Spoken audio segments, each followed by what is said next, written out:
You are a tool, a basket, a shovel.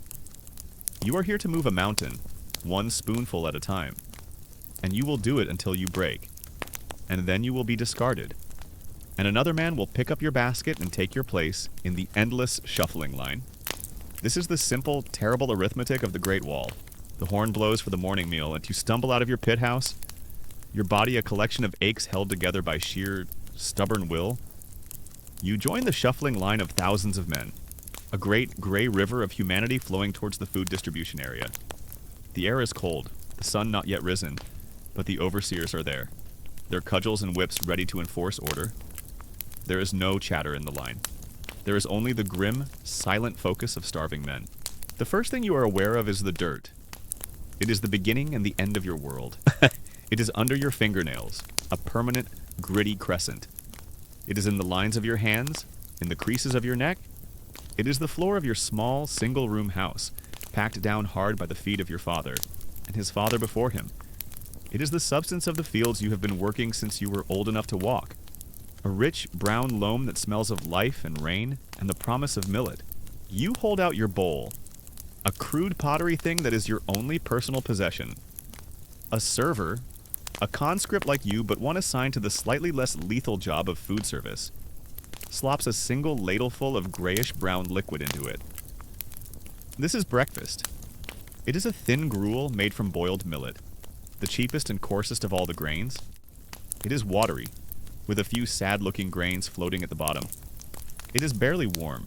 You are a farmer. That is all you have ever been, all you have ever expected to be. Your life is governed by the sun and the seasons. You rise before the dawn, your body aching from the previous day's labor, and you walk out into the fields that surround your small village.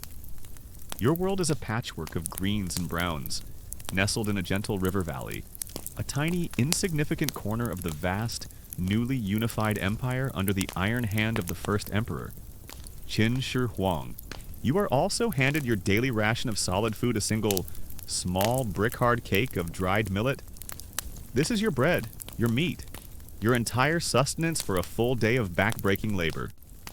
You take your meager portion and retreat to a patch of dusty ground to eat. You do not sit with friends. You have no friends here. You have only squad mates, other numbers in the great, brutal equation of the wall.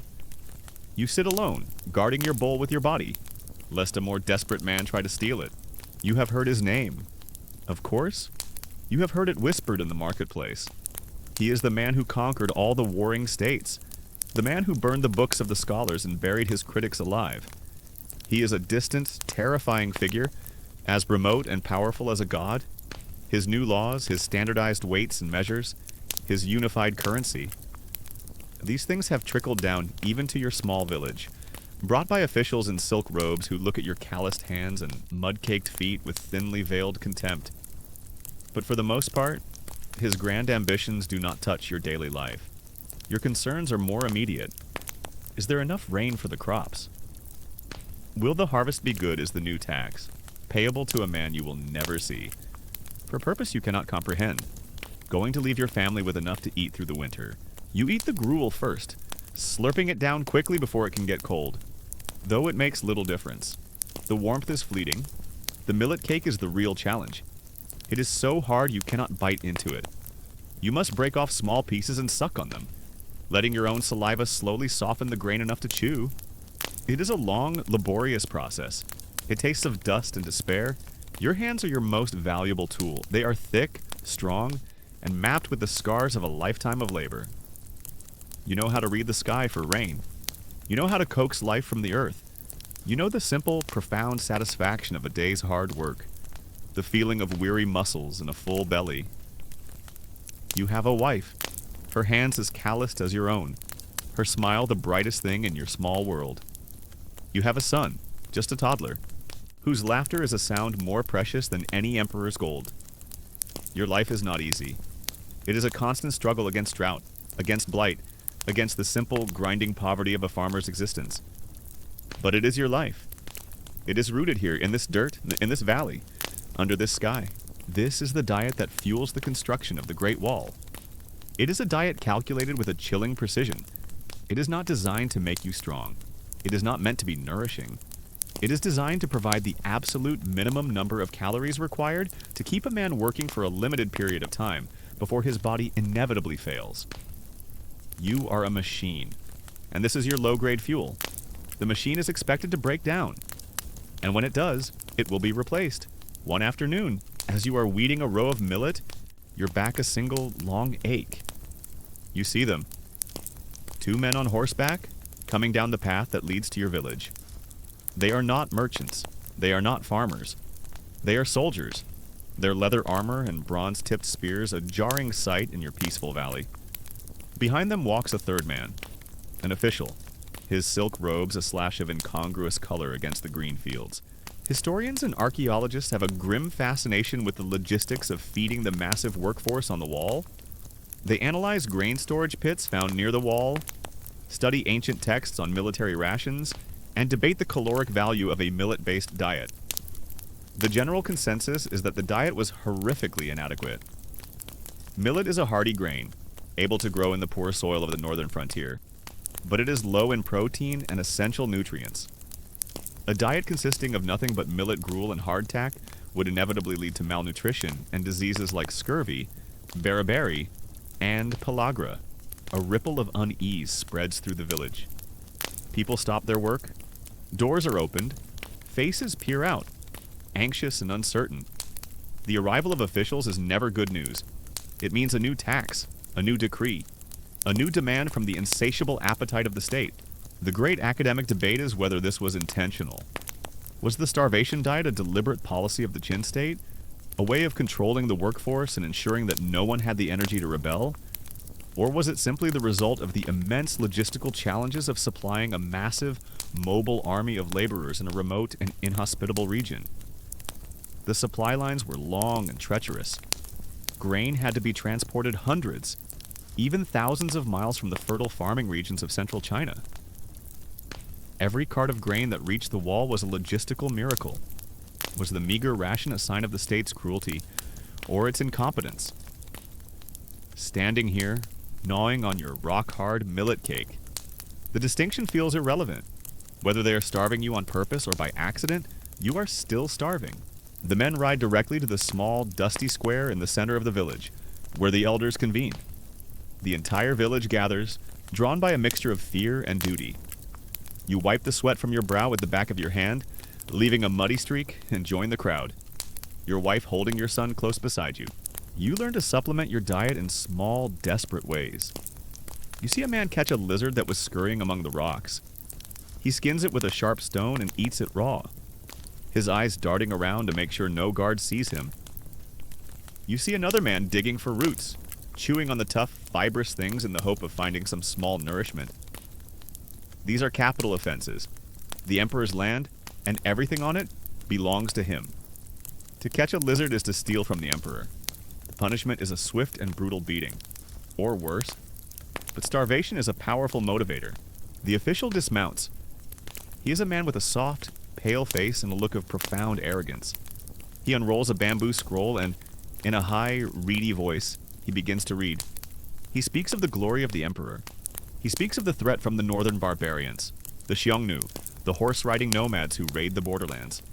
He speaks of the emperor's divine wisdom, his plan to build a great wall, 10,000 li long, to protect the civilized world from these savage hordes. One day, you get lucky. While digging in the quarry, your shovel uncovers a small nest of field mice. They are tiny, wriggling things. Your heart pounds.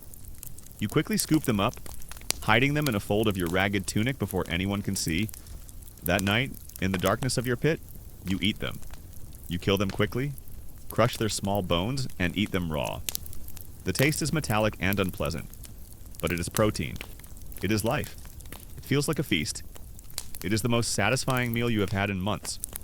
It's not exactly a 5-star dining experience, but on the Great Wall, the Michelin Guide is less about stars and more about survival. The words are grand, poetic. But you are a farmer. You do not understand geopolitics. You understand the earth. The idea of a wall 10,000 li long a distance so vast it is almost mythical is beyond your comprehension. It is a story for scribes and scholars. You learn that the water is as dangerous as the lack of food. The water comes from shallow wells dug near the camps, or from stagnant pools. It is often contaminated. Dysentery, which you call the flux, is rampant. It sweeps through the camps in waves, leaving hundreds of men dead in its wake. A man in your own pit house contracts it. You watch him waste away over the course of a week, his body racked with cramps and fever, until he is little more than a skeleton. His body is dragged out and thrown into a mass grave, one of the many that dot the landscape around the wall.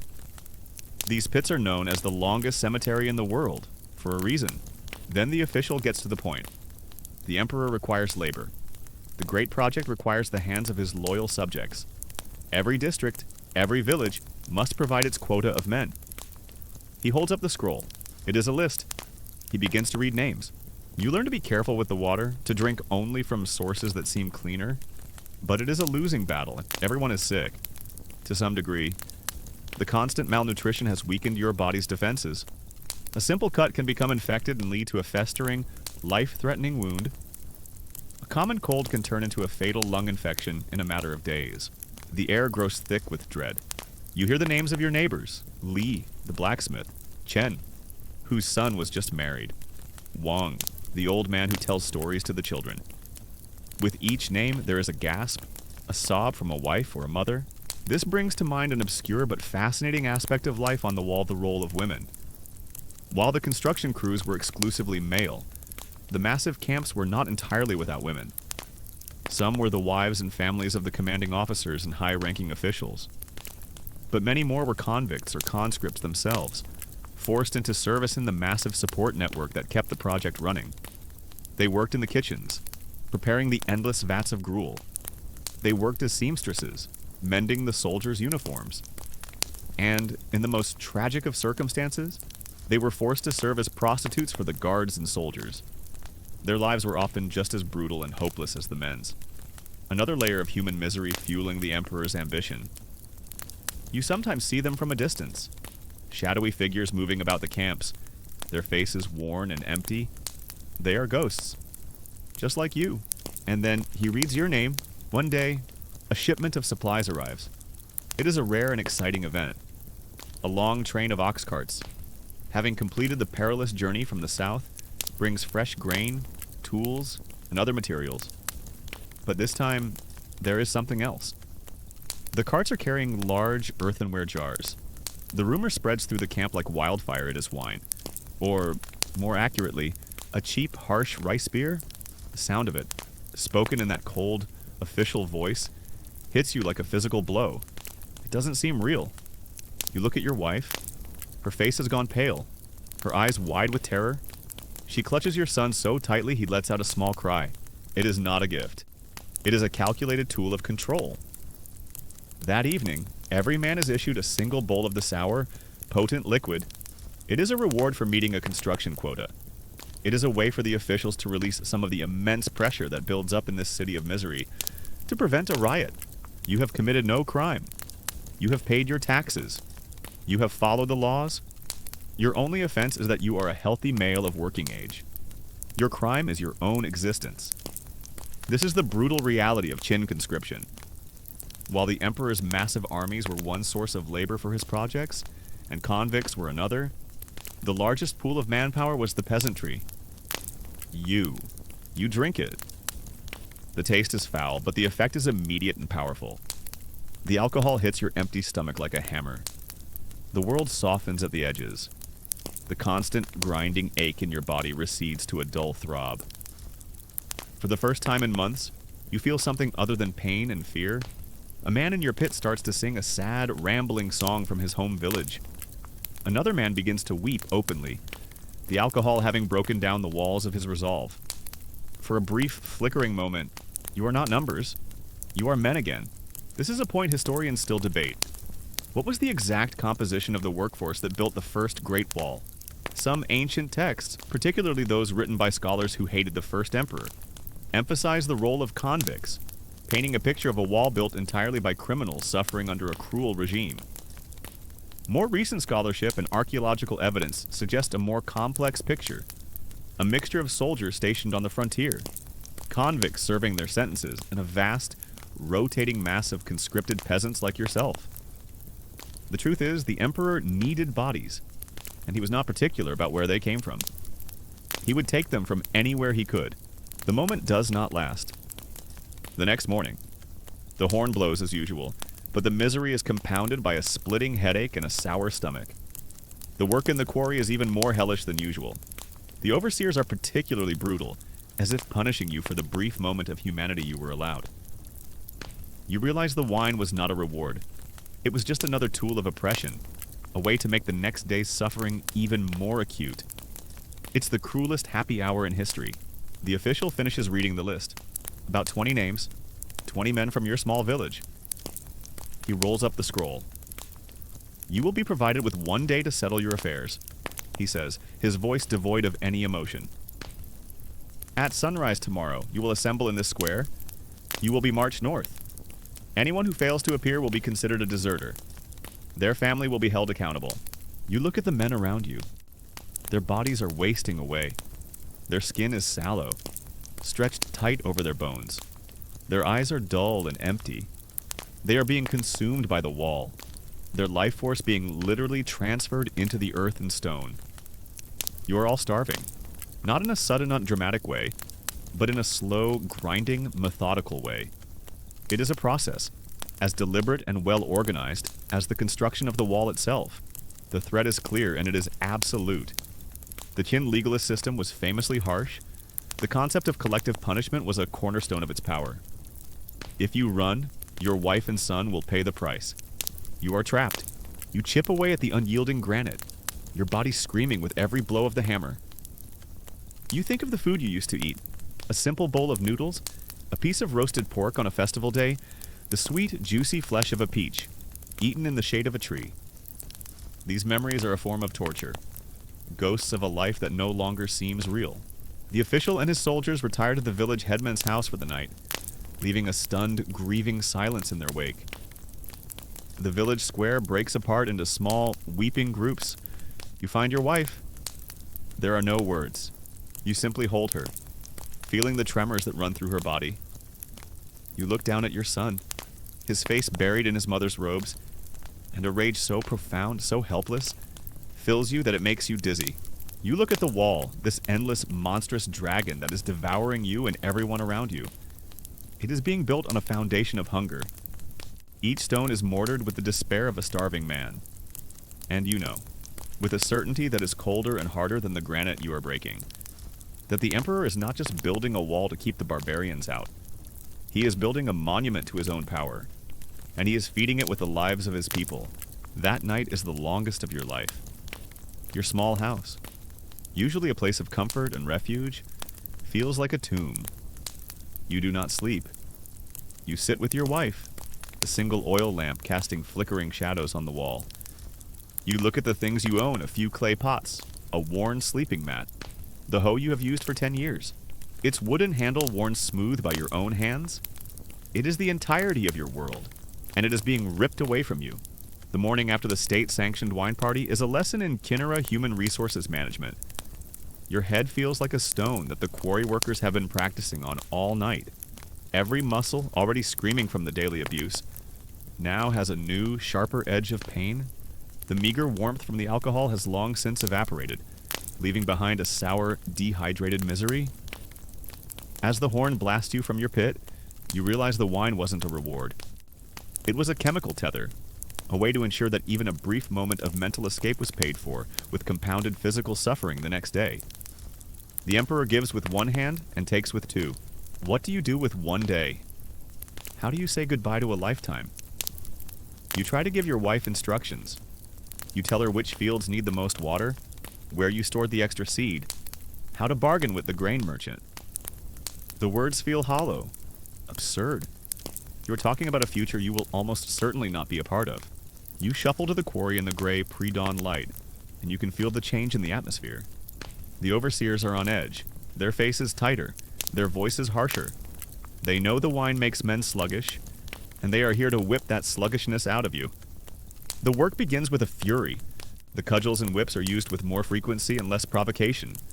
A man who is a second too slow to lift his hammer gets a lash across his back that leaves a bloody welt. Another who stumbles on the loose rock is beaten until he can barely stand. The message is clear, your brief.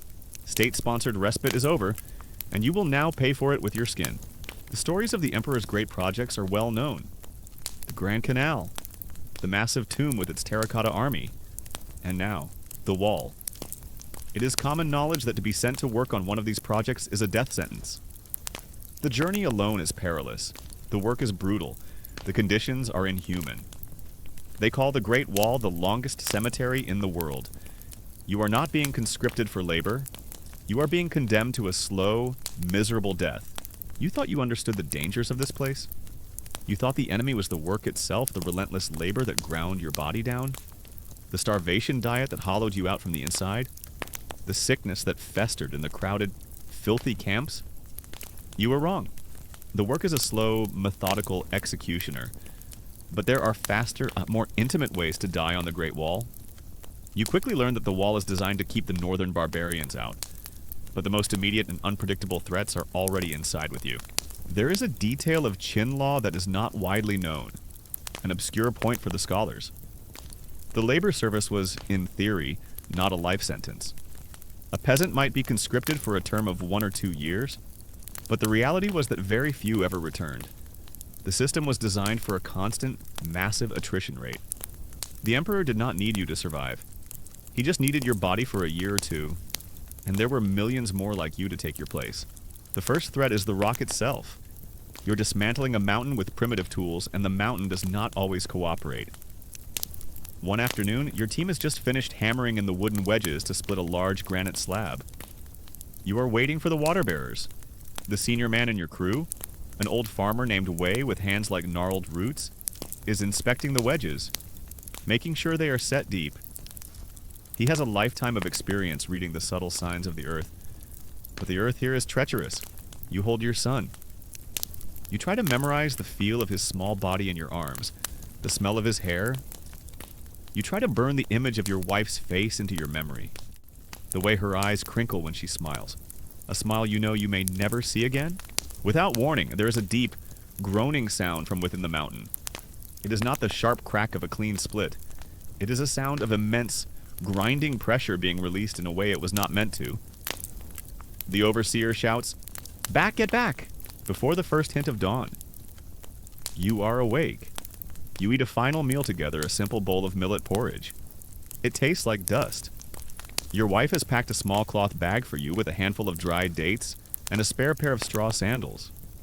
It is a pathetic provision for the journey you are about to take, but it is all she has. You scramble backwards, your heart leaping into your throat. But Wei is too close. The massive slab of granite doesn't split. It shears.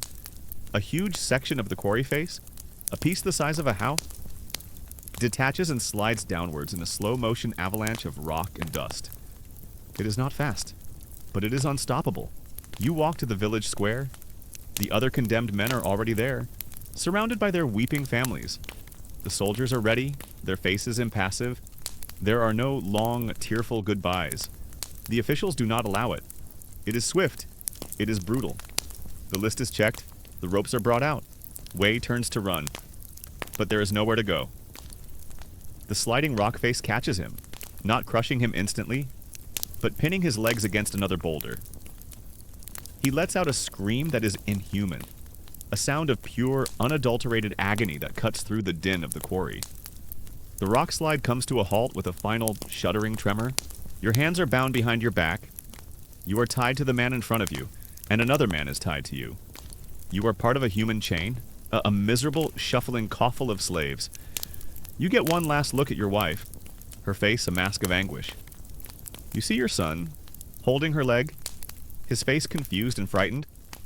You try to send them a message with your eyes. "I love you, forgive me." The quarry falls silent. Every man has stopped working, staring at the horrific scene. Wei is trapped, his body twisted at an unnatural angle, his legs clearly shattered. The overseer walks to the edge of the rockfall. Peering down, he assesses the situation with the cold, practical eye of an engineer. The trapped man is inaccessible. The rock that holds him is unstable. Trying to rescue him would be dangerous and time-consuming. it would halt production. Then a guard shoves you from behind. Move! He makes a decision. He is lost. The overseer declares to no one in particular. The work continues. The chain of men lurches forward. You stumble, catching your balance. You are walking away from your home, from your family, from everything you have ever known. You do not look back. You cannot bear it. He turns and walks away. The whips and cudgels come out, and the men are forced back to their tasks. But no one can look away from Way. He is still alive, still screaming, his pleas for help echoing through the quarry. You are forced to work to the soundtrack of a man dying in slow agony, his voice growing weaker and hoarser as the hours pass, until finally, it fades into a gurgling silence. His body will remain there, a permanent part of the quarry, a grim monument to the worksite safety standards, which appear to consist of a single unwritten rule: don't die in a way that slows down the work. You have received the Emperor's unwanted invitation. Your crime was to be a farmer, to be strong, to be alive. And your sentence has just begun. You are being marched north, a single insignificant link in a long chain of human misery, to a place where you will be used as a tool, worked until you break, and then discarded and forgotten. Your bones to become just another stone in the foundation of the Great Wall. The second threat is your fellow man. The constant starvation and misery do not breed camaraderie. They breed a desperate, animalistic selfishness. The thin veneer of civilization, the social rules you live by in your village, are stripped away here. You are all rats in a cage, and when the food is scarce, the rats will turn on each other. The rope is a living thing. It bites into the raw skin of your wrists.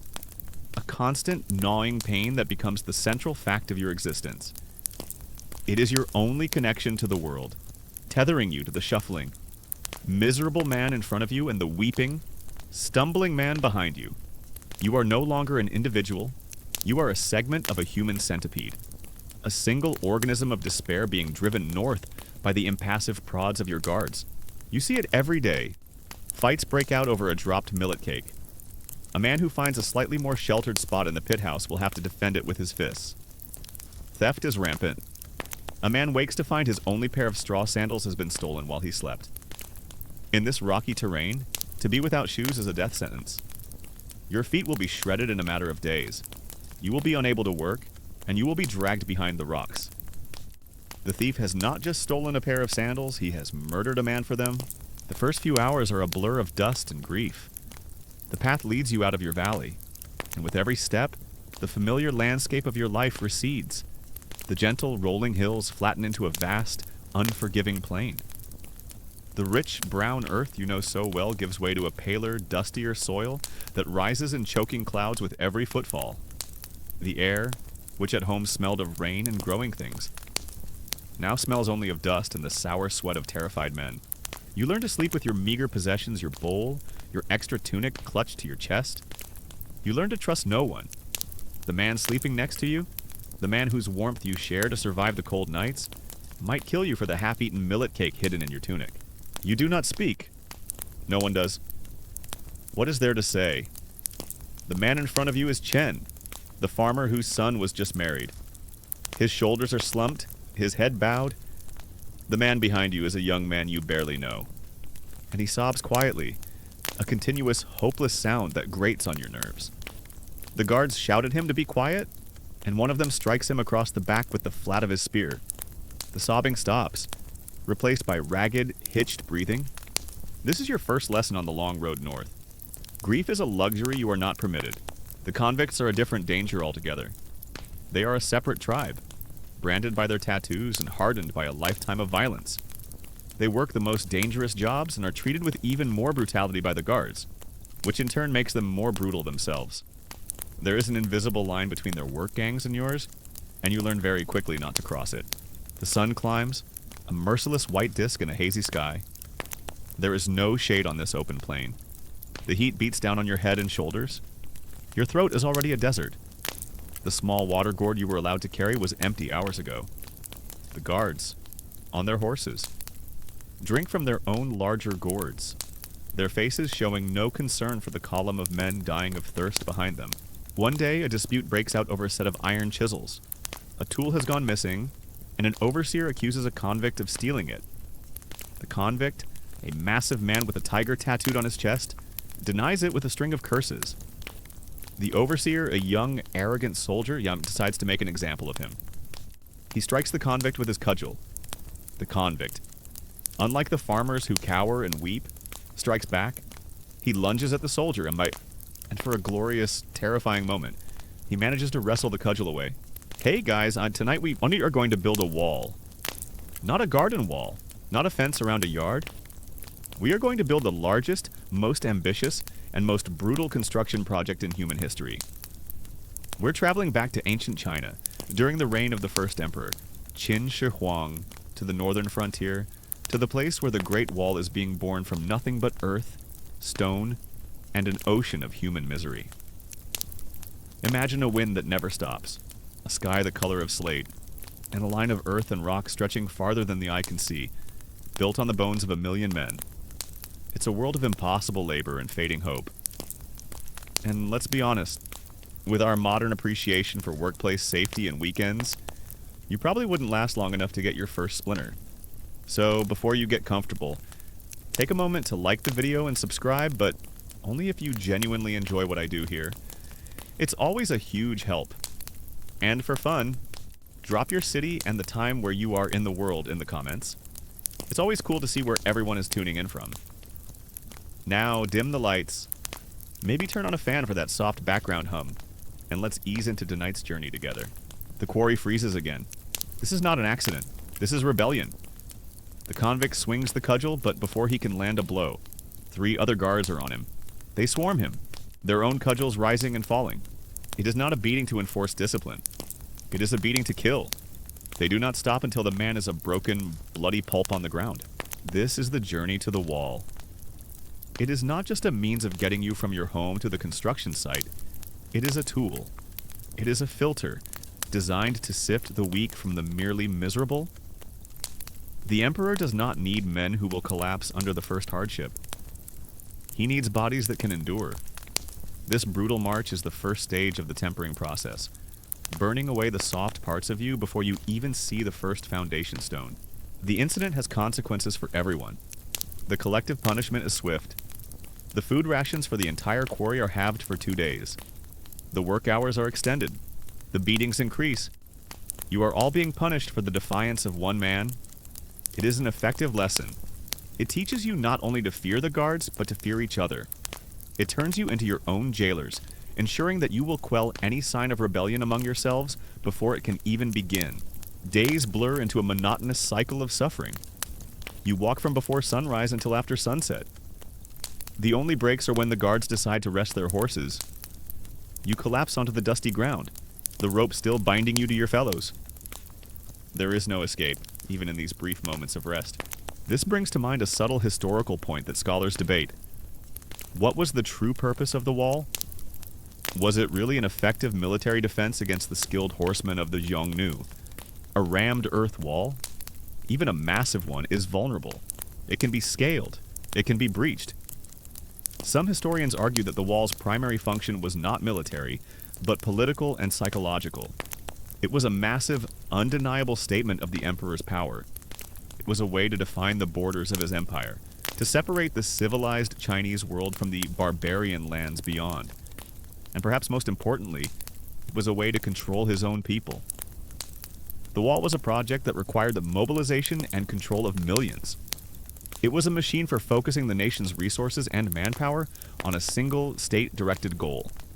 It was a way to keep a vast, potentially restless population of young men occupied, far from the political centers of power. The wall wasn't just built to keep the Xiongnu out. It was also built to keep you in. The food is a joke, a cruel parody of sustenance. Once a day, a cart dispenses a single, small, hard cake of dried millet to each man. It is barely enough to keep a child alive, let alone a man doing hard labor. You gnaw on it slowly, trying to make it last, the coarse grain scraping the roof of your mouth. The handful of dates your wife packed for you are a distant, sweet memory. You ate them on the first day, a foolish attempt to cling to the taste of home. Now your world is the taste of dust and stale grain. The greatest danger, however, remains the guards themselves. Their power is absolute, and their cruelty is casual. They are not evil men in a theatrical sense. They are bored, desensitized, and brutalized by their own service on this bleak frontier. They are cogs in the same machine as you, just a slightly higher quality cog. They inflict misery because it is their job, and perhaps because it is the only way for them to feel powerful in a powerless situation. Water is more precious than gold, more precious than life itself. It is dispensed once in the morning and once in the evening, a single ladleful poured into your cupped, bound hands. You slurp it down desperately, much of it spilling onto the ground. It is never enough. You are in a constant state of thirst, your tongue thick and clumsy in your mouth. You start to dream of water, of rivers, of the simple pleasure of plunging your face into a cool stream. Waking from these dreams into the dry, dusty reality is a special kind of torture. You learn the personalities of the different overseers. The scar-faced one is predictable in his brutality. The young, arrogant one is prone to fits of rage. But the most dangerous one is a man you call the quiet one. He rarely shouts. He rarely uses his whip. He just watches. And when he sees an infraction, he will walk over calmly and with a single, efficient blow of his cudgel to the back of a man's head or the base of his spine. He will end him. It is a quiet, administrative form of murder. It is terrifying. The man who was sobbing behind you is the first to break. On the fourth day, he simply stops. He sits down in the middle of the road and refuses to move. The human chain comes to a halt. The guards ride up, their faces tight with annoyance. They shout at him. He doesn't respond. He just stares at the ground, his face a blank mask of despair. He has traveled somewhere else in his mind, to a place where they cannot reach him. One evening, as you are shuffling back to the camp, Chen, the farmer who walked before you on the long march north, stumbles. He is weak from hunger, his body racked with the quarry cough. He falls to his knees. The quiet one is watching. He begins to walk towards Chen. A guard dismounts. He kicks the man, hard, in the ribs. There is a dull thud. The man grunts but does not move. The guard kicks him again, and again. It is a brutal, methodical beating. You watch your stomach churning. You want to look away, but you can't. This is a lesson for all of you. You know what is about to happen. You have seen it a dozen times. Chen is going to be culled from the herd, and in that moment, something inside you snaps. It is not courage. It is not defiance. It is a flicker of the man you used to be. The farmer who helped his neighbors, the man who had a family. Finally, and the guard stops. The man is still alive, but barely. The guard draws his short, bronze sword. There is no ceremony. He simply cuts the rope that binds the man to you. Then he gives the man a final, contemptuous shove, sending him sprawling into the ditch at the side of the road. You break the cardinal rule of survival. Here you stop. You turn and you help Chen to his feet. You put his arm over your shoulder and you half drag, half carry him forward. Leave him! The guard barks. The wolves can have him. The quiet one stops. He watches you, his eyes cold and empty. Every man in the line is watching. The silence is absolute. You are expecting the blow from the cudgel. You are expecting to die. You are dragging your friend towards the pit, and you are waiting for the end. The column lurches forward again. You are now the last man in your section of the chain. You can feel the empty space behind you, a cold void where a man used to be. You do not look back at the figure in the ditch. You cannot. You must keep walking. You must not be the next one to be cut from the chain. The overseer watches you for a long, silent moment. You meet his gaze. You do not show fear. You do not show defiance. You just show a simple animal determination. He sees the two of you, two broken skeletons, propping each other up, and then, for a reason you will never understand, perhaps it is a flicker of pity. Perhaps it is a moment of grim amusement. Perhaps he simply decides it is not worth the effort. He turns and walks away. This is the reality of the march. There are no support wagons for the sick, no medical attention for the injured. If you fall, you are left behind. The column is a great, slow-moving beast, and it sheds its weakest parts as it moves north. The efficiency is chilling. The Emperor's project is not delayed for a single dying farmer. You get Chen back to the pit. He collapses onto the ground, his breathing shallow. You have saved him, for now. But you know it is a temporary victory. You have survived the rockfall. You have avoided the violence of your fellow prisoners. And you have escaped the casual cruelty of a guard. But there are 1,000 other ways to die here. The sickness, the starvation, the endless grinding work. The wall is a patient killer. It has time. As you travel further north, the landscape becomes harsher, more alien. The fertile plains give way to arid scrubland. The trees disappear, replaced by thorny bushes and sharp, gray rocks. The wind picks up, a constant, abrasive force that chaps your lips and fills your eyes with grit. You are entering the borderlands, the wild, untamed frontier that the wall is meant to tame. You lie in the darkness, listening to Chen's ragged breathing. You have learned the great lesson of this place. The wall is not just a line on a map. It is a living, breathing entity that feeds on human life. And its appetite is insatiable. The threats do not just come from the outside. They are all around you, every minute of every day. You are living in a city built of fear, and there is no escape. You pass other columns of men. All of them, just like yours, shuffling. Miserable chains of humanity being funneled towards the same grim destination. You see men from the southern provinces. Their skin darker than yours, their features different. They are as terrified and broken as you are. The Emperor's net has been cast wide, scooping up men from every corner of his vast empire. It is a strange and terrible form of unity. This shared suffering, the act of defiance, that single, insane moment of helping Chen back to the pit, does not make you a hero. It makes you a target. You have broken the unwritten rules. You have shown a flicker of humanity in a place that is designed to extinguish it. You have demonstrated a bond, and bonds are a liability. The quiet one, the overseer who let you pass, now watches you with a new, unsettling interest. It is not the direct, aggressive glare he gives other men. It is a cold, speculative curiosity, the look a man gives a strange insect he has found, just before he decides whether to crush it. One evening, as you are huddled together for the night, the man in front of you, Chen, speaks to you, his voice a dry rasp. "My son," he says. "He is a good boy. He knows how to repair a plow. He will take care of the fields." You spend your days in the quarry under this new scrutiny.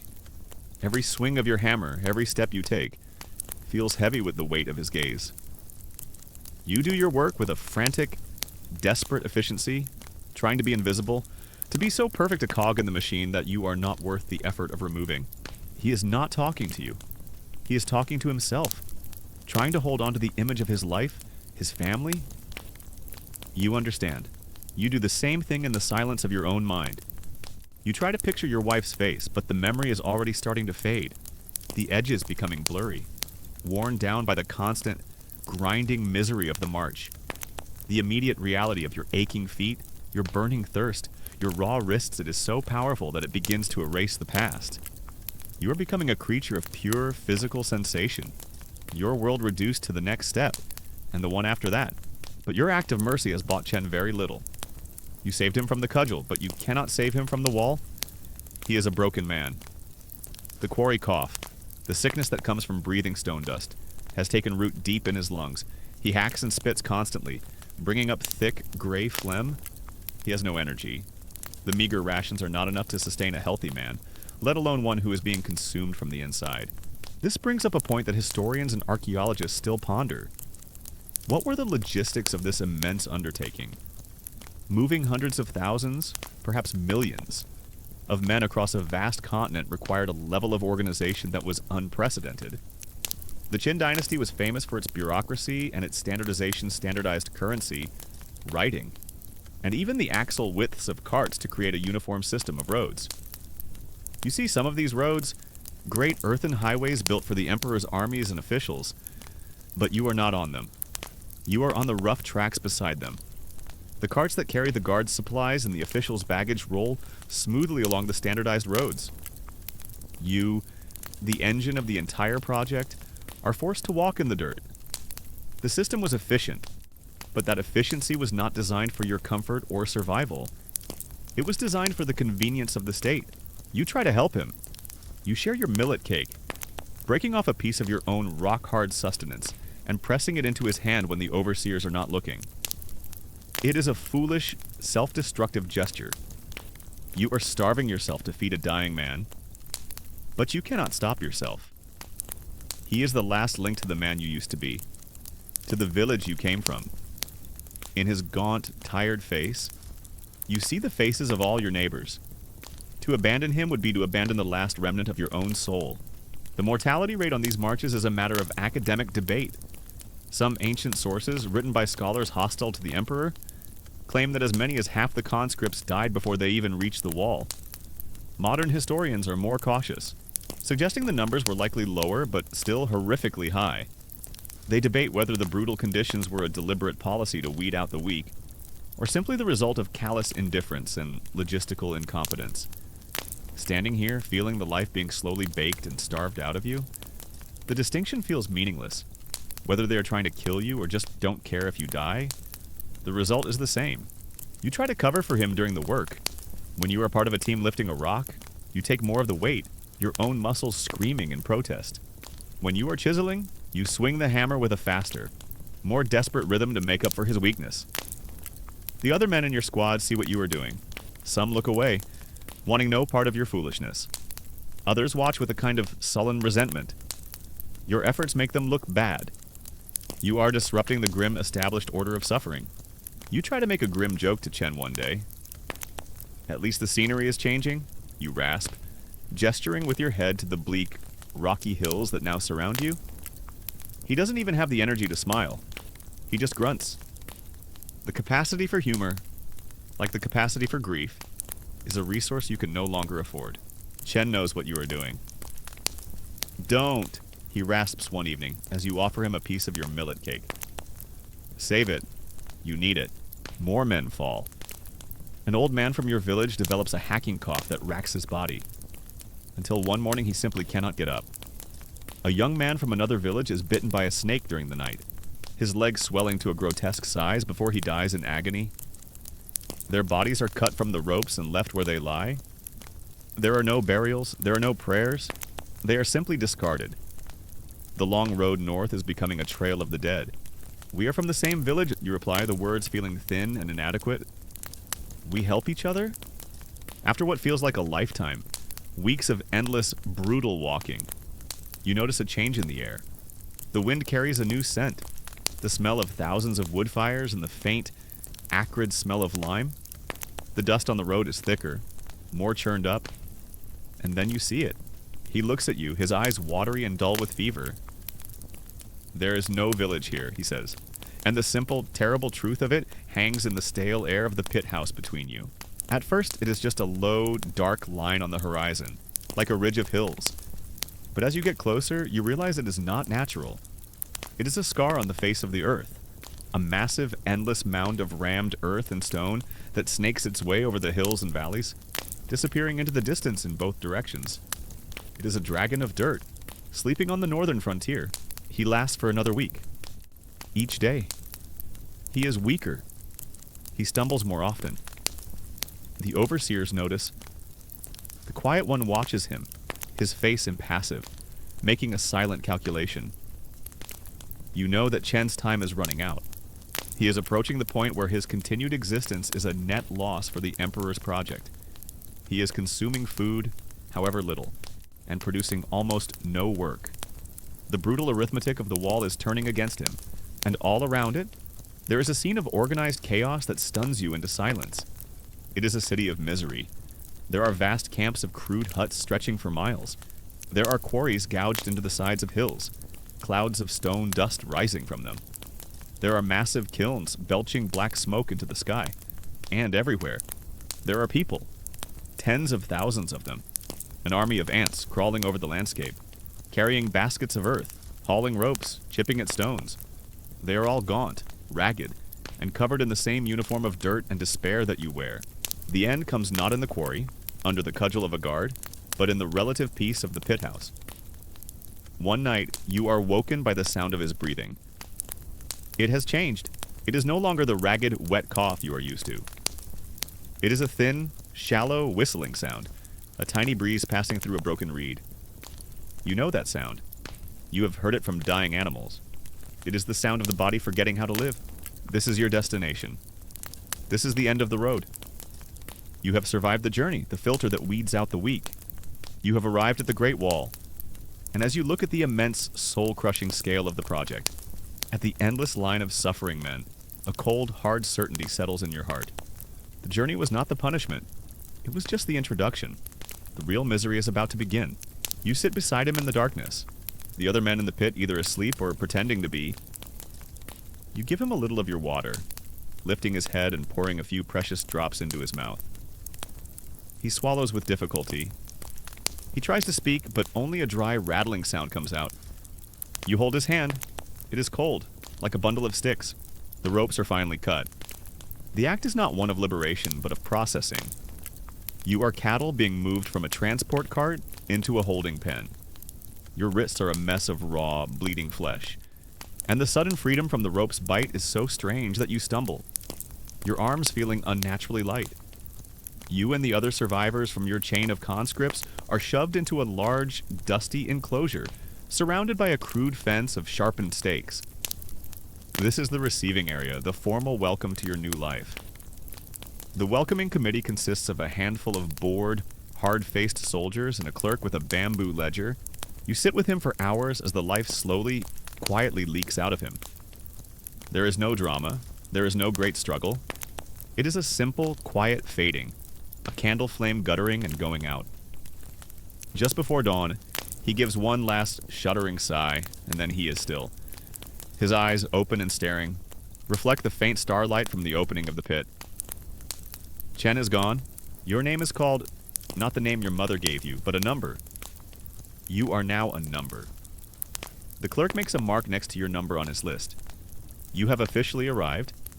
You are no longer a missing person or a casualty of the journey. You are now an asset, a piece of state property ready to be utilized. Chen, the farmer who walked in front of you, is assigned a number. The other men from your village who survived the march are similarly processed. You are herded into a group of about 100 men, a new work unit. You are now a squad. It sounds military, organized. It feels like being a single grain of sand in a desert. The silence he leaves behind is immense. You are alone in the darkness with a dead body, and a new kind of fear, a cold, practical fear, begins to creep in. What do you do now? You are given your tools. They are not the familiar, well-balanced tools of a farmer. You are handed a coarse, woven basket and a crude shovel made of wood with a sharpened edge. These are your new limbs, the instruments with which you will perform the single, monotonous task that will define the rest of your short life. The official procedure is simple. You report the death to the morning guards. They will verify it, mark a number off a list, and order the body to be dragged to one of the mass burial pits. But you hesitate. To report the death is to draw attention. It will bring the overseers, the clerks. It will invite questions. Why did he die? Was he sick? Is the sickness spreading? It might lead to your entire squad being quarantined. Or worse, culled, seen as a weak or contaminated unit. And there is another, even more personal fear. You have been helping him, covering for him. Your association with the dead man could be seen as a form of rebellion, a waste of the Emperor's resources. You could be punished for the crime of compassion. Then you are shown to your new home. If you thought your one-room, mud brick house back in the village was humble, you are about to receive a lesson in perspective.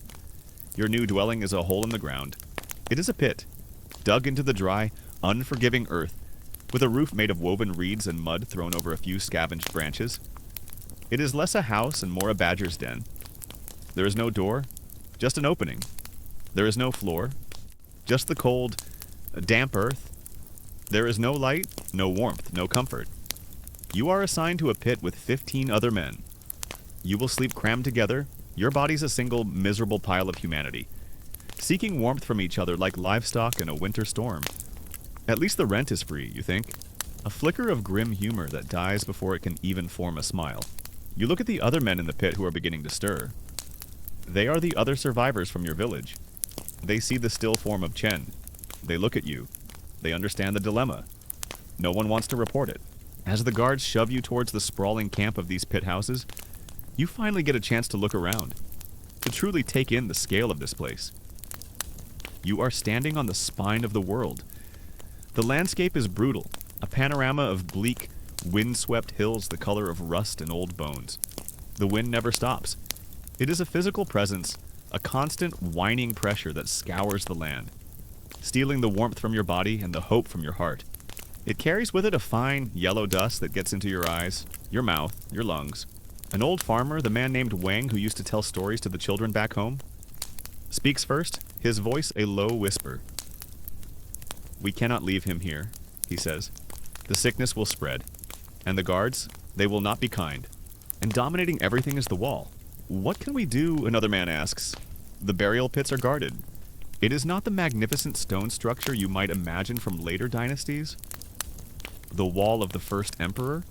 The wall you are here to build is a more primal, more brutal thing.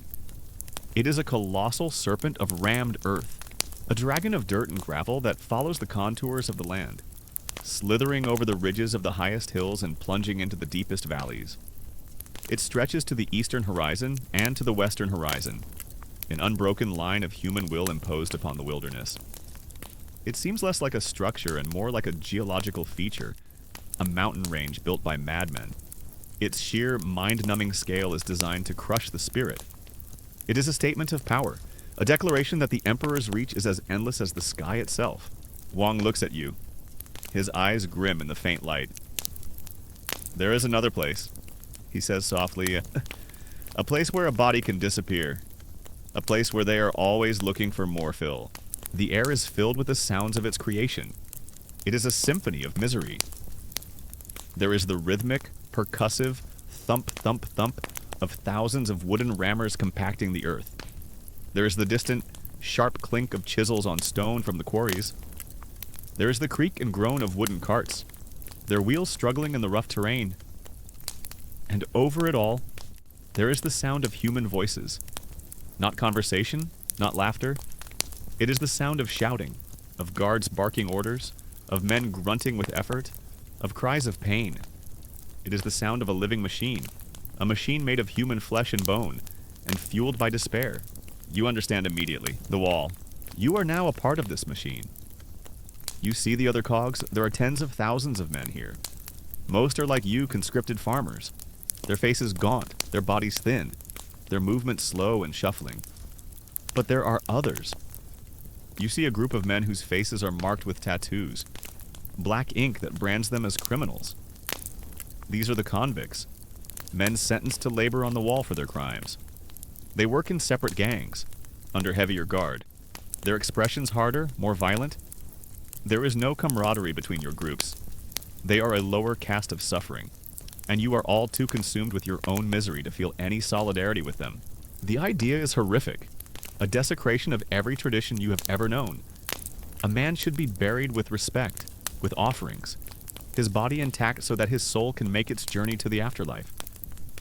To bury him in the wall is to condemn him to an eternity of being crushed under the weight of the Emperor's ambition. It is to erase him completely. And then there are the soldiers. They are everywhere. They stand guard on the completed sections of the wall, their banners snapping in the wind. They patrol the camps on horseback. They act as overseers for the work gangs, their faces impassive, their hands never far from the whips or cudgels they carry. They are not just here to protect the frontier from the Yongnu. They are here to protect the project from you. They are your jailers. But what is the alternative? A stinking corpse in your living space, spreading disease, a brutal interrogation by the guards, a shallow, anonymous grave in a pit with 1,000 other numbered bodies. There are no good options here. There is only the least terrible one. That first night in the pit house is a new kind of hell. You are crammed in with strangers, the air thick with the smell of unwashed bodies, fear, and sickness. The man next to you has a hacking cough that shakes his entire body, a wet, rattling sound that promises a slow, agonizing death. You lie on the cold, damp earth, your body a constellation of aches and pains. The wind howls over the opening of your shelter, a mournful, lonely sound. Sleep is impossible. You close your eyes and you see not your wife's face, but the endless, brown line of the wall, stretching on forever. The morning comes not with the gentle light of dawn, but with the brutal blast of a horn. It is a sound that rips you from your shallow, fitful sleep. It is the sound of the machine starting up for another day. Guards storm through the camp, kicking at the shelters, shouting for everyone to get up.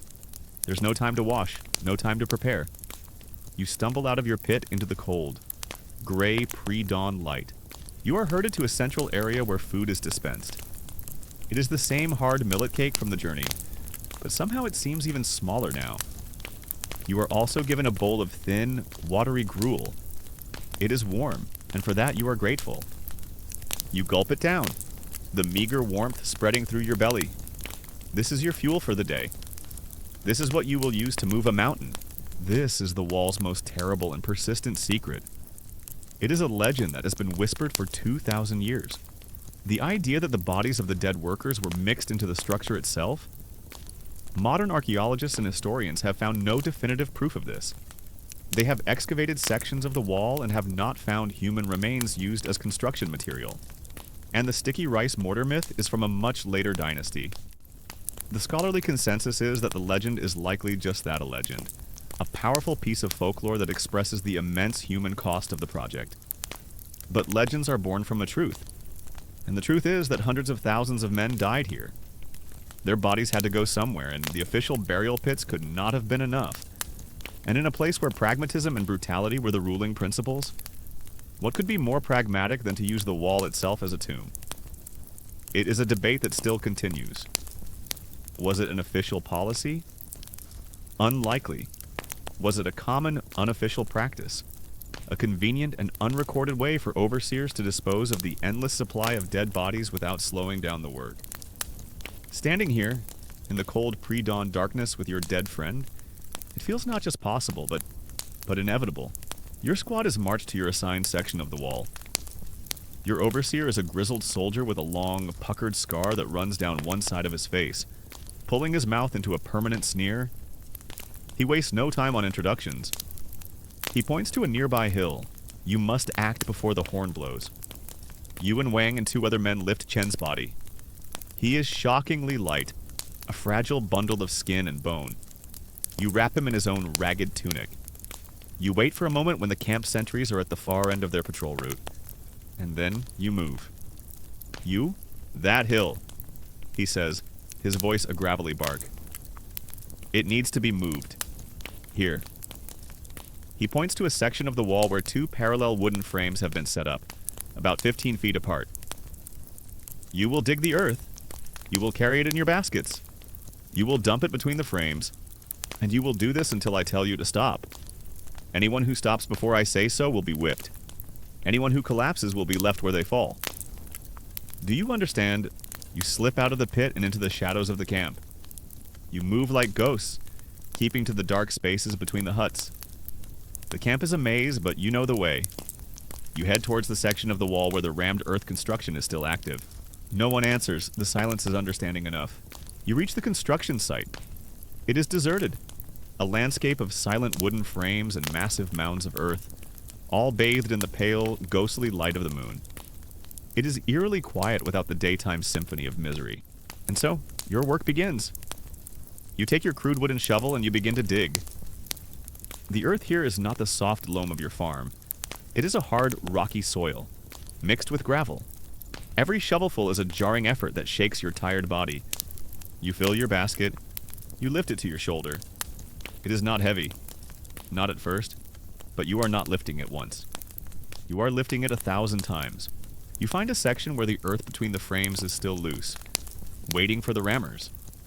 You begin to dig with your bare hands, scooping out a shallow trench in the dirt. The earth is cold and smells of gravel and clay. You join the endless, shuffling line of men carrying baskets from the hill to the wall. It is a human conveyor belt. You walk the 100 yards to the wooden frames. You dump your load of earth, and you turn around and walk back to do it all again.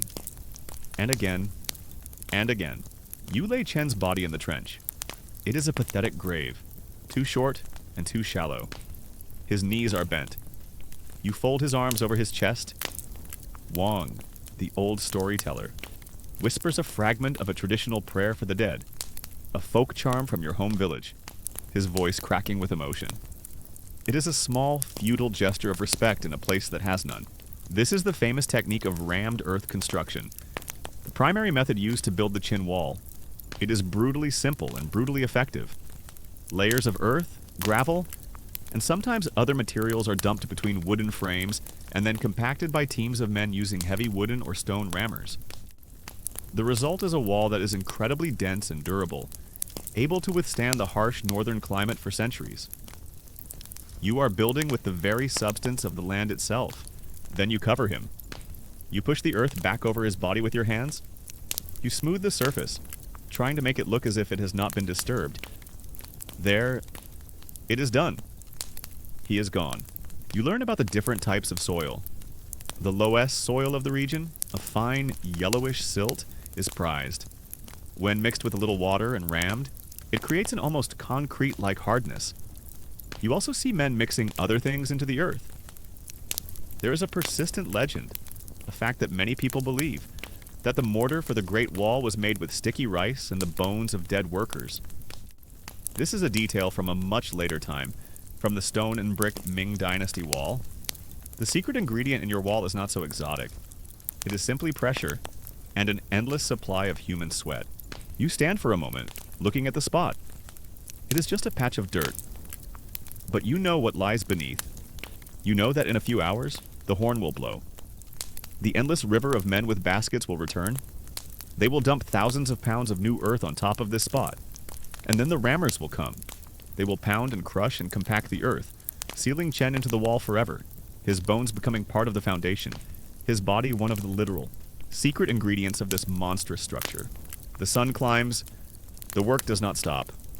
The overseer walks the line, his eyes missing nothing. A man stumbles, spilling half his basket.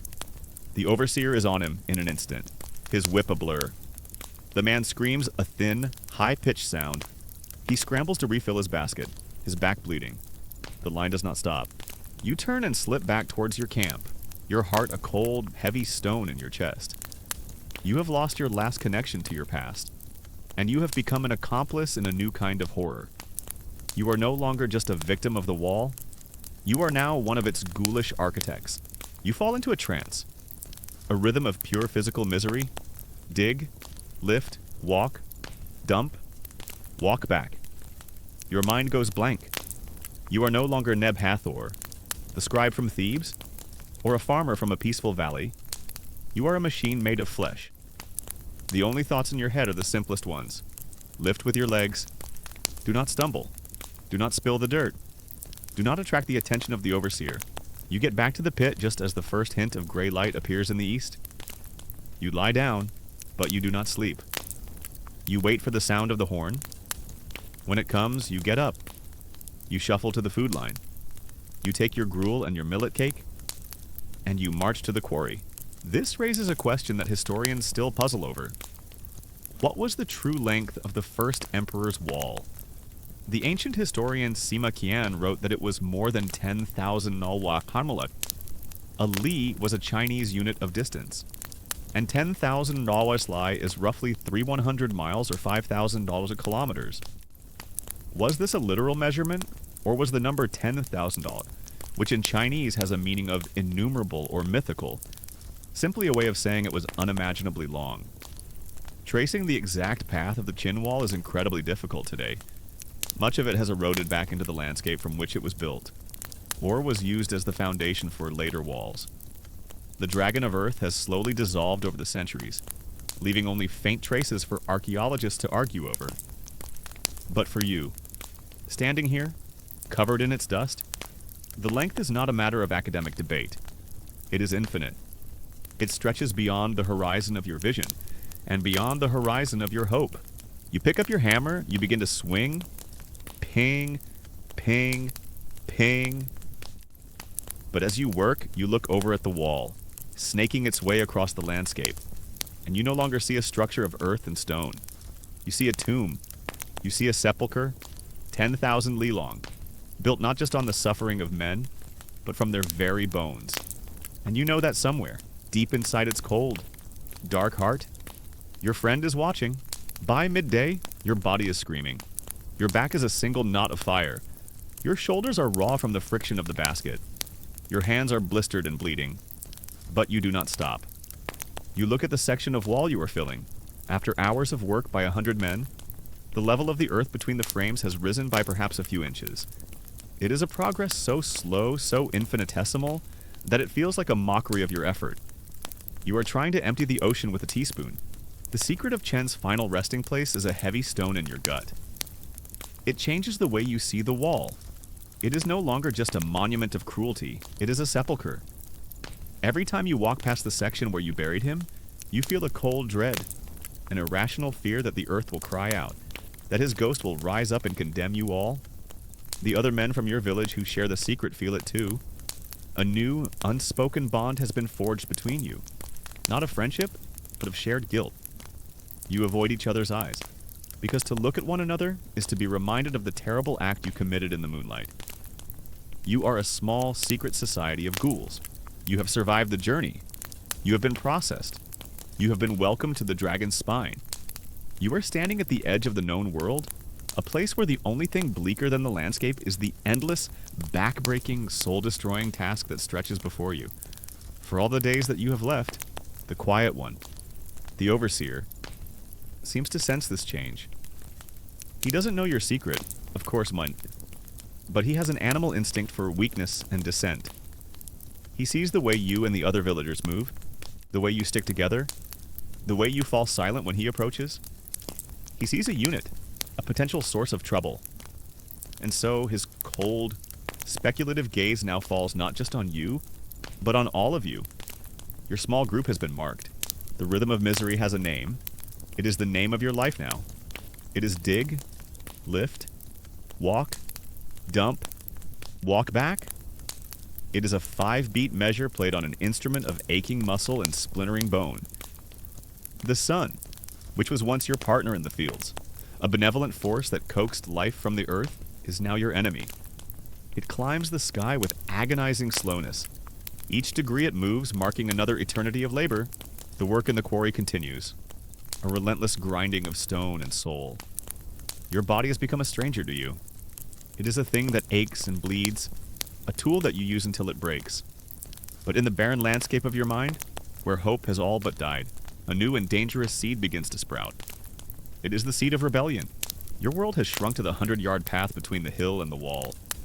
This is your universe. You know every rock, every rut, every treacherous patch of loose gravel on this short, terrible road. You walk it so many times that your body learns it without your mind's input. Your feet know where to step to avoid twisting an ankle, an injury that would mean being left to die. Your shoulders know how to hunch to distribute the weight of the basket, though it does little to stop the skin from being rubbed raw. It is not a grand, heroic rebellion. You are not planning an uprising. You are not foolish enough to think you can overpower the guards and escape. To even attempt such a thing would be suicide, and it would bring ruin upon the families you left behind. No, your rebellion is a small, pathetic, and intensely personal thing. It is a rebellion of inefficiency. You are part of a human river, flowing in a constant, circular current. The line of men walking towards the wall is hunched over, burdened. The line of men walking back to the hill is empty-handed, but their shoulders are still bowed, as if from the memory of the weight. No one speaks. The only sounds are the shuffle of thousands of straw sandals on the dusty ground, the grunts of men lifting their loads, and the constant, abrasive whisper of the wind. One day, while you are chiseling a line of holes in the rock face, the iron chisel slips from your partner's numb fingers. It falls into a deep, narrow crevice between two boulders. It is gone. It would take hours to move the boulders to retrieve it. The overseer is at the far end of the quarry and no one saw. Your partner looks at you, his eyes wide with panic. To lose a tool is a crime. It is waste. It will mean a severe beating. The work is mind-numbing, but it is not mindless. You must remain alert. A moment of inattention can be disastrous. You see a man ahead of you stumble, his basket of earth tips spilling a cascade of dirt onto the path. He falls to his knees, not from injury, but from pure, abject terror. The scar-faced overseer is there in a heartbeat. The whip cracks, a sound like a dry branch snapping. The man shrieks and scrambles to scoop the spilled earth back into his basket with his bare hands. The lesson is clear: do not waste the Emperor's dirt. The Emperor's dirt is more valuable than your skin. You look at the crevice, you look at the overseer, and you make a decision. You shrug, You gesture to the other. Blunter chisels you have. You will simply work slower. You will be less efficient. You will cost the Emperor a tiny fraction of a day's work. It is a minuscule act of sabotage. It is almost meaningless in the grand scale of the project, but it feels like a monumental victory. It is a secret you now share with your partner, a tiny pocket of resistance in a world of absolute compliance. You have thrown a single grain of sand into the gears of the great machine. You learn the subtle hierarchy of the work. Your squad is on simple transport duty. You are the grunts, the movers. But there are other teams. Once your baskets are dumped between the parallel wooden frames that form the mold for the wall, another team takes over. These are the rammers. They are often the largest, strongest men, and their work is even more brutal than yours. They wield massive wooden logs, or heavy, flat stones with handles. They stand on the loose earth you have just dumped and they begin to pound. You start to see it everywhere. These small, secret rebellions. A man carrying a basket of earth stumbles, accidentally spilling a quarter of his load in a place where it is difficult to scoop up. A rope used for hauling stones is left out in the rain, causing it to rot and weaken a little faster. A wooden wedge is carved with a slight imperfection, making it less effective at splitting the rock. Thump, thump, thump. These are the weapons of the powerless. They are the only form of resistance available to you. This is a topic that historians of labor and resistance find fascinating. In a system of total oppression, how do people fight back? Violent revolts are rare and almost always suicidal. The most common form of resistance throughout history has been passive, covert, and deniable. It is the foot-dragging dissimulation, false compliance, pilfering, feigned ignorance, slander, arson, sabotage that political scientist James C. Scott calls the weapons of the weak. You have no access to arson or slander, but you have become a master of feigned ignorance and sabotage on a microscopic scale. The sound is the heartbeat of the wall. It is a deep, percussive rhythm that you feel in your chest, in the soles of your feet. They work in teams, chanting a low, monotonous song to keep the rhythm. The chant is not one of joy or camaraderie. It is a sound of pure function, a human machine keeping its timing. With each blow, the loose earth is compacted, squeezed, until it is almost as hard as stone. This is the magic of rammed earth. You are not just building a mound of dirt. You are creating a solid, monolithic structure, layer by painstaking layer. Each layer is only a few inches thick. After one layer is compacted, the endless river of men like you dumps another few inches of earth on top, and the pounding begins again. The question that scholars debate is how effective this was. Did these thousands of tiny individual acts of rebellion have any real impact on the construction of the wall? Did they slow it down significantly? Did they compromise its structural integrity? The answer is likely no. The machine was too vast, the supply of manpower too endless. For every chisel you lose, there are 1,000 more in a supply depot. For every hour of work you shirk, 1,000 other men are working. Your rebellion is not about defeating the Emperor. It is about maintaining your own sanity. It is about proving to yourself, in some small way, that you are still a man, not just a tool. It is a way of saying, you do not own all of me. You watch the rammers with a mixture of pity and fear. Their work is bone-jarring, organ-scrambling. Their bodies absorb the shock of every blow. You see men spitting up blood after a long shift of ramming, their insides bruised and broken. You are grateful for your simple basket of dirt. It is a terrible job. But there are jobs here that are infinitely worse. As the seasons turn, the nature of the misery changes. The brutal, baking heat of summer gives way to the biting winds of autumn. And then comes winter. The first snowfall is a thing of beauty and terror. It blankets the bleak, brown landscape in a pristine layer of white, silencing the world for a few hours. It is beautiful, but it is also deadly. The sun reaches its zenith. There is no break for a midday meal. You do not stop. The only thing that changes is the angle of the sun and the intensity of its heat. The thirst becomes a living entity inside you, a creature with claws scraping at your throat. You think of your wife bringing you a gourd of cool water in the fields back home. The memory is so sharp, so painful, that you almost cry out. You bite down on the inside of your cheek. The small, sharp pain, a welcome distraction from the larger agony of your thirst and your grief. The cold is a new kind of enemy. more insidious than any overseer. The wind that blows from the northern steppe, from the land of the Yongnu, is no longer just an abrasive nuisance. It is a blade of ice that cuts through your ragged tunic and seems to freeze the very marrow in your bones. The pit houses, which were cool and damp in the summer, are now frigid, lightless tombs. You huddle together with the other men, a shivering mass of bodies, your breath misting in the air. The man with the cough, the one who took Chen's place as the sickest in your pit, does not survive the first week of deep cold. You wake one morning to find him frozen solid, his face a mask of blue-tinged ice. You start to notice the details of the earth you are carrying. Most of it is the yellow, loess soil, but it is mixed with gravel, with sand, with anything and everything the diggers can gouge out of the hillside. And sometimes, you see something else. You see men from another work crew carrying not dirt, but bundles of tamarisk branches or reeds. These are laid down between the layers of earth. This is a clever ancient technique. The branches act as a kind of organic rebar, a fibrous skeleton within the rammed earth that helps to bind it together, to prevent it from cracking or eroding. It is a simple, brilliant piece of engineering, born from generations of experience. It is also, you realize, another task, another form of misery. You are grateful, again, for your simple basket. It's the worst job you've ever had, but it's not the worst job here. It's like being subscribed to a terrible service, but at least you have the basic package, not the premium tier of suffering. The work does not stop for winter. In some ways, it gets harder. The ground freezes, making the rammed earth construction impossible. The focus shifts entirely to the quarry, and to the transport of stone. But even the quarry work is affected. Water, used for splitting the rocks, freezes in the buckets. The men's hands, already numb with cold, become clumsy. Accidents increase. A man loses his footing on an icy patch of rock and falls to his death.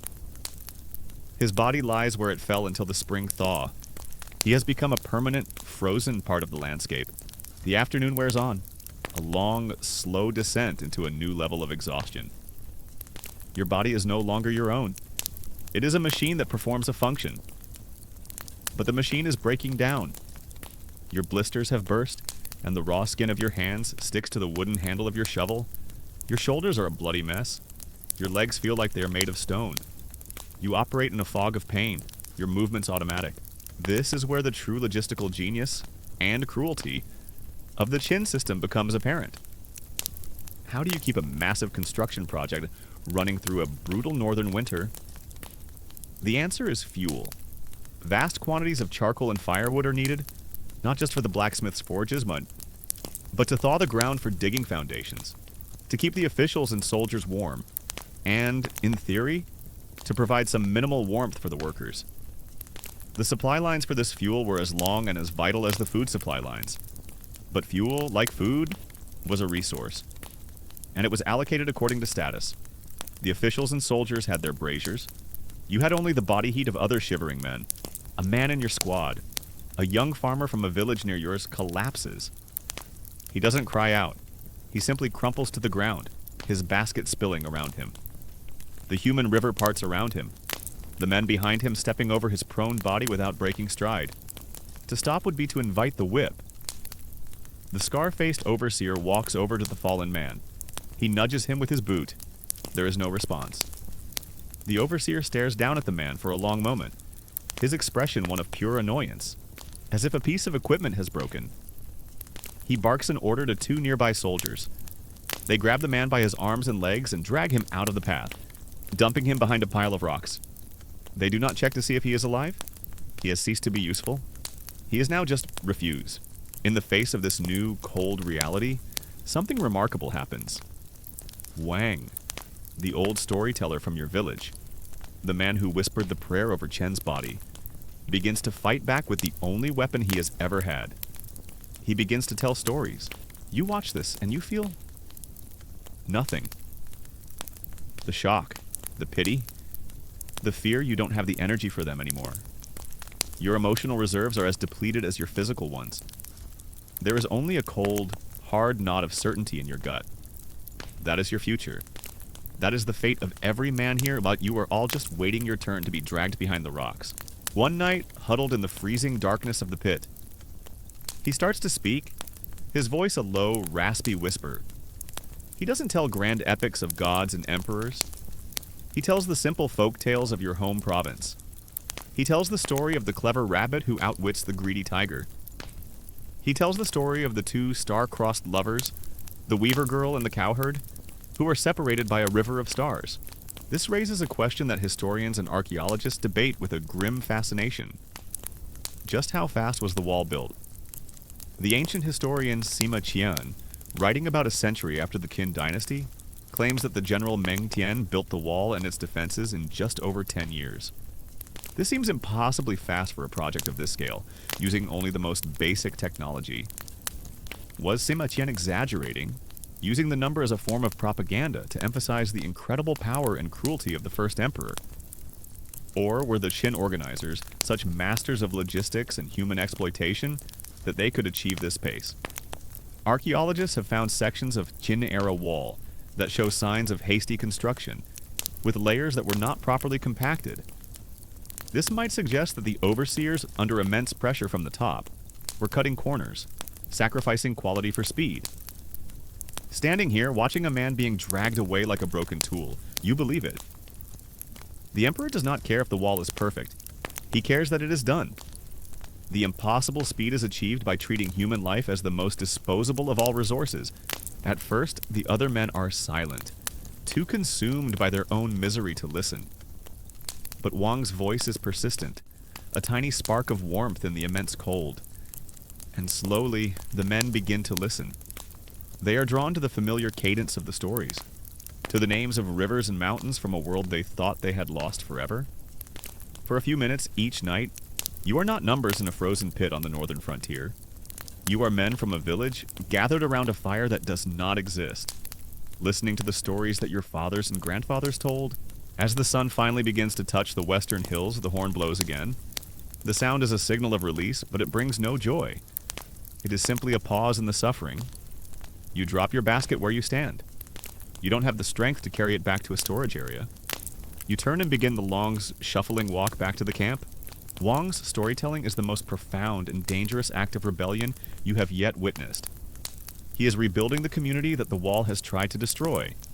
He is reminding you of your shared identity, your shared past. He is reminding you that you are human. Your squad gathers at the pit house. You are 100 men. But you notice there are 2 empty spaces. The young man who collapsed. Another man. An older farmer, who was taken away by the guards after he got into a fight with a convict over a dropped piece of bread. A 2% attrition rate? In one day, and the overseers notice. The quiet one sees the small group of men from your village huddled together. He sees the way you listen to the old man. He sees a bond forming, a spark of solidarity. And he knows that solidarity is the one thing that can threaten his absolute control. You huddle in the pit, the darkness closing in. The watery gruel and the millet cake arrive. You eat it mechanically, your body craving the calories, but your mind too numb to register the taste. The man next to you is still coughing, a deeper, more ragged sound now. You can hear men all around you weeping softly in the darkness. The end of the stories comes as you knew it must. One morning, as the squads are being assembled, the quiet one walks over to your group. He points at Wang. You, he says, you are being reassigned. The watchtower crew on the western ridge needs another stone hauler. You lie on the cold earth and you think about the hill. You and your squad, 100 men, worked for an entire day from sunup to sundown. You moved thousands of baskets of earth, and the hill looks exactly the same. It is as if you did nothing, and the wall has risen by a hand's breadth. It is a task so monumental, so soul-crushingly vast, that your individual contribution feels like a single drop of water in a boundless ocean. It is a death sentence, and everyone knows it. The western ridge is the most dangerous section, exposed to the full force of the wind. The work there, the most brutal, and he is being separated from his group, from the men who might have helped him, covered for him. He's being sent to die alone. You close your eyes, you do not dream of home anymore. You do not dream of your wife or your son. To dream of them is to invite a pain you cannot bear. Instead, you dream of the work. You dream of the endless path. The weight of the basket. The rhythmic thump of the rammers. The wall has invaded your sleep. It has conquered the last territory of your mind. Wong looks at you. At the other men from his village. There is no fear in his eyes. There is only a deep, weary sadness. He gives a small, almost imperceptible nod. A final goodbye. And then he is led away. You watch him go. A small, stooped figure shuffling off towards the bleak western hills until he is just a speck. And then he is gone. You wonder if anyone has ever tried to complain, to suggest a more efficient way of doing things. Maybe a system of pulleys, a better designed wheelbarrow. You imagine a small woven basket next to the overseer station with a sign that says suggestions. The thought is so absurd it almost makes you laugh. A dry, painful bark. The Emperor is not interested in your suggestions. He is interested in your obedience. He is interested in your hands, your back, your sweat. The last spark of home has been extinguished. The decision is made without another word. It is a silent, grim consensus. You will give Chen a different kind of burial. You will make him a part of the great dragon. That night, the pit house is silent. The cold seems deeper, more absolute. There are no stories to hold it at bay. There is only the sound of the wind, the coughing of sick men, and the quiet, internal calculus of your own fading hope. Chen is gone. Wang is gone. You are alone. A change comes, as all things do, without warning and without your consent. For weeks, your life has been the 5-beat rhythm of the earth mover dig. Lift, walk, dump, walk back. You have moved a hill, basket by agonizing basket. The section of the wall your squad was assigned to has reached its prescribed height, a towering monolithic block of compacted earth. Baking in the sun, it is finished. For a fleeting, foolish moment, you feel a flicker of something that might be pride. You look at the massive structure and you know that your sweat, your pain, your despair are mixed into every layer of that dirt. You helped build this monstrous thing. You lie on the frozen ground and you feel nothing. Not anger, not sorrow, not even fear. You feel only a vast, hollow emptiness. The wall has finally won. It has scoured you out, leaving nothing behind. You are a shell, a husk. The feeling is extinguished almost immediately. The scar-faced overseer gathers your squad.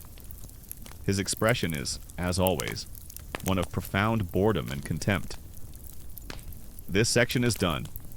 He barks. Your work here is finished. The horn will blow in a few hours. You will get up. You will eat your gruel. You will go to the quarry. You will swing your hammer. You will continue to build the monument that is your tomb. You will do it because it is all that is left. The rebellion is over. The hope is gone.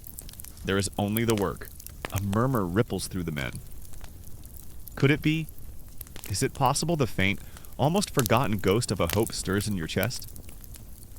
Are you being sent home? Have you served your time? The emptiness is a strange kind of peace. When you have nothing left to lose, not your hope, not your friends, not your connection to your past. Fear dies, it starves to death. You move through your days in a state of calm, hollow resignation. You are a ghost, haunting the site of your own slow execution. You swing the hammer in the quarry, you haul the ropes, you do the work. The overseers seem to notice the change. They no longer single you out. The quiet one's gaze passes over you without interest. You have become what they wanted all along, a perfect, unthinking tool. You are no longer a man who might rebel. You are simply a body that has not yet stopped moving. The overseer's next words crush that hope into dust. You have been promoted, he says, and the sneer on his face tells you that this is a cruel joke. The Emperor requires stone. You will now work in the quarry. The winter drags on in a seemingly endless season of gray skies and biting wind. More men die. They die of the cold, of sickness, of accidents born from numb, clumsy fingers. Their bodies are left where they fall, to be covered by the next snowdrift.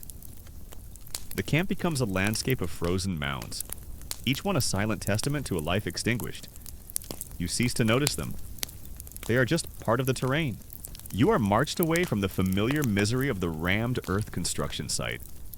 You walk for an hour, deeper into the bleak, rocky hills that form the spine of this land. The sounds of the thumping rammers fade behind you.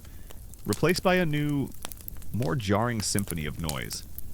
It is a sharp, percussive, and relentless cacophony, the high-pitched ping of metal on stone, the deep, resonant thud of heavy hammers, the grating shriek of rock sliding against rock, and the constant ominous rumble of shifting earth.